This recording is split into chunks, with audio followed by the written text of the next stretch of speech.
Perfect time for my button to pop.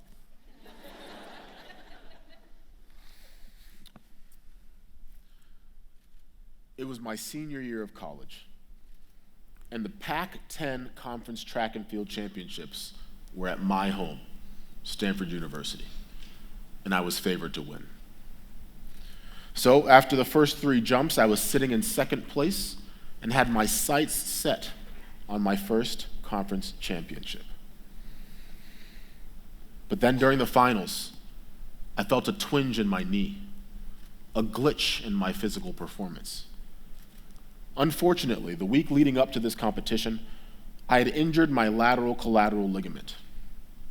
And this pesky little injury was about to derail my athletic aspirations. Now, I wanted to keep on jumping, but my coach didn't allow it.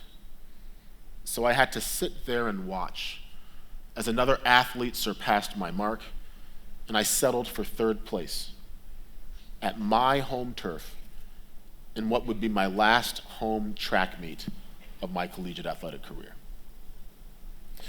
Now, for many people, sports injuries like that are what lead them to be motivated to go into medicine. But for me, I had known my entire life that I wanted to be a physician. Both of my parents were physicians, and I remember hearing them talk about their patients and their conditions or their diseases, and the lengths they would go through to heal them, to cure them, to fix their glitches.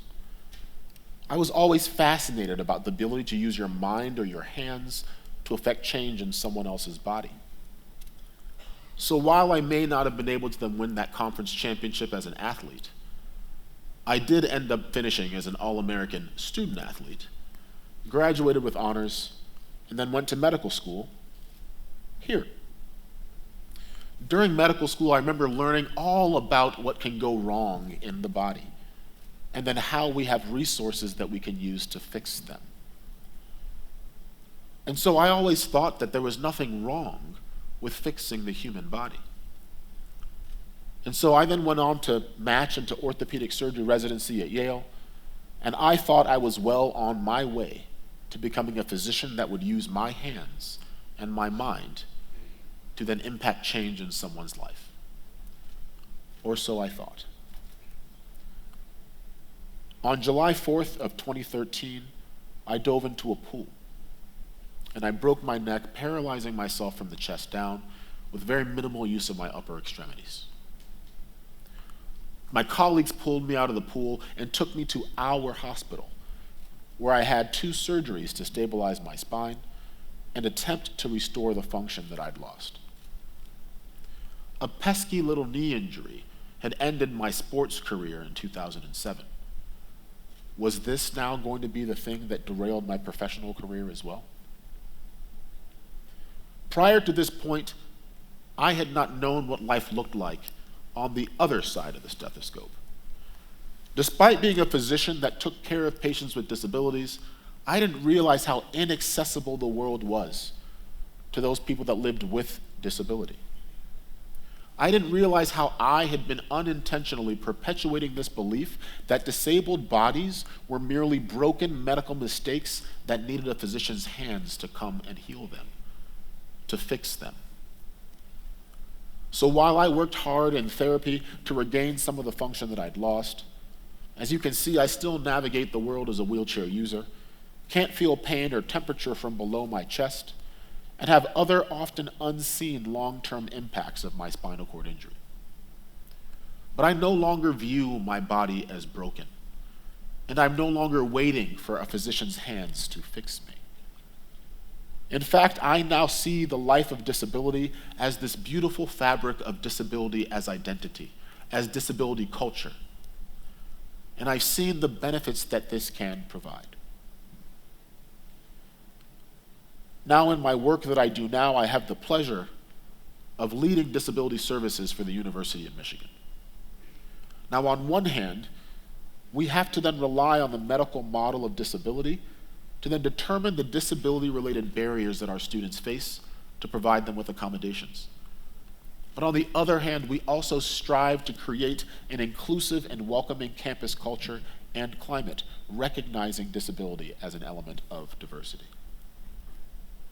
One of my new colleagues, actually, showed me this video called Whale Eyes.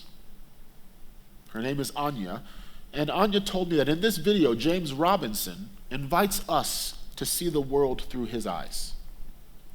He compares his eyes to a whale's eyes, citing the fact that we all love looking at whales, despite the fact that we can only see one of their eyes at a time.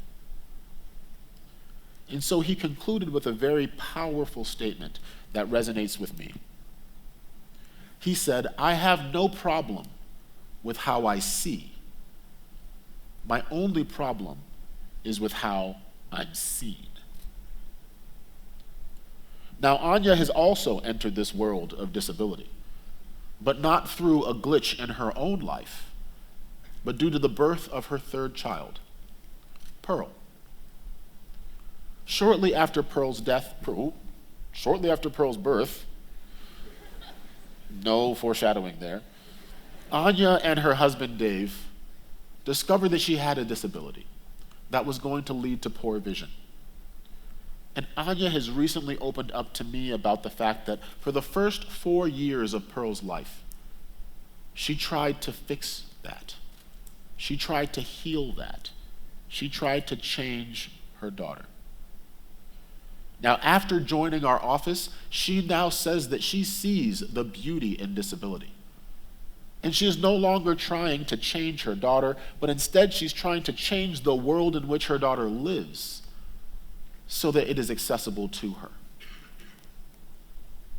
Now, we all have that opportunity to then create a world in which it's accessible to all people with disabilities, whether it's a physical disability, a mental health concern, or learning disability. Everyone deserves a world that is accessible to them. Now, being able to have access to sport is also one of these things. And being able to have access to my profession was one of those things. And sometimes access just looks like this standing frame wheelchair that allowed me to get back into medicine, to do surgeries and deliver babies. Other times that access may look like a limited distraction environment or extended time on an exam for a student with ADHD or anxiety. Or it could be accessible parking or curb cuts for an individual that's a wheelchair user or that suffers from chronic pain. Or it could be ASL interpreters or CART services for our deaf community. No matter what it is, being able to provide that access is the importance. So that is why then we started the University of Michigan Adaptive Sports and Fitness Department, with the goal of providing equitable access to sports for individuals with and without disabilities. Now, we stress the importance of individuals without disabilities as well, because we believe that adaptive sport should be inclusive of everyone. Too often, children in school with disabilities are forced to sit on the sidelines. During PE class, they have to be the scorekeeper or the team manager. And one of our mottos in our program is, if you can sit, you can play.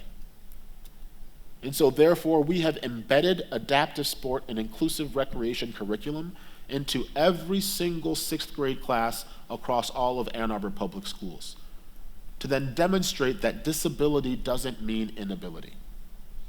Because if we can change the way that children view disability today, then maybe Pearl's daughter will grow up in a world where disability isn't inability.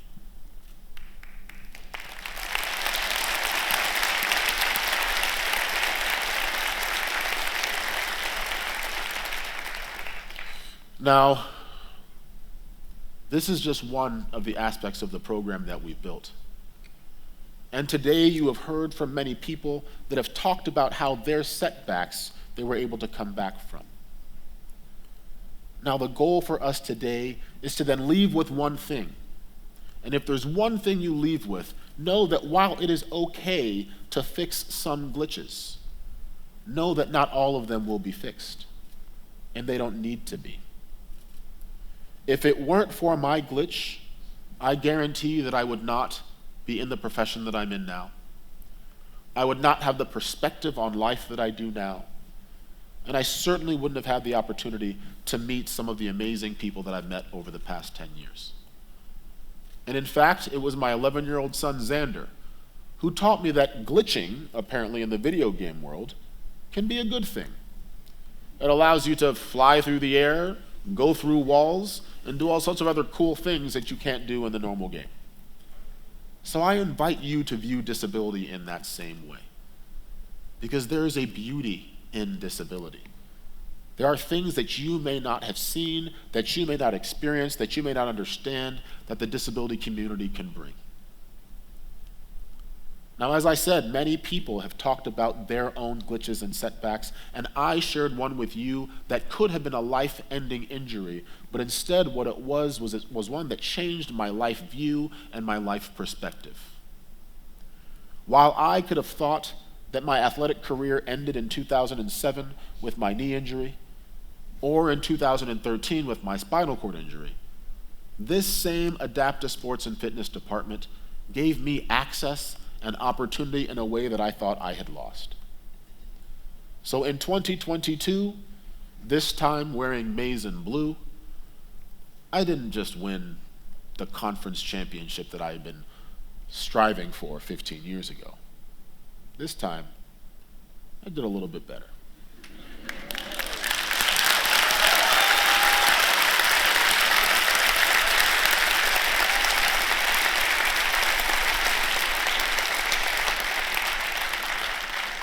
Now, while that wheelchair tennis national championship meant a lot to me personally, what it truly was a victory for disabusing disability, inspiring me to continue encouraging others to view the beauty in disability, to remember that whether you are looking at a whale's eyes or pearl's eyes, that there is a lot of beauty to be seen, regardless of how well those eyes can see. Thank you, and go blue.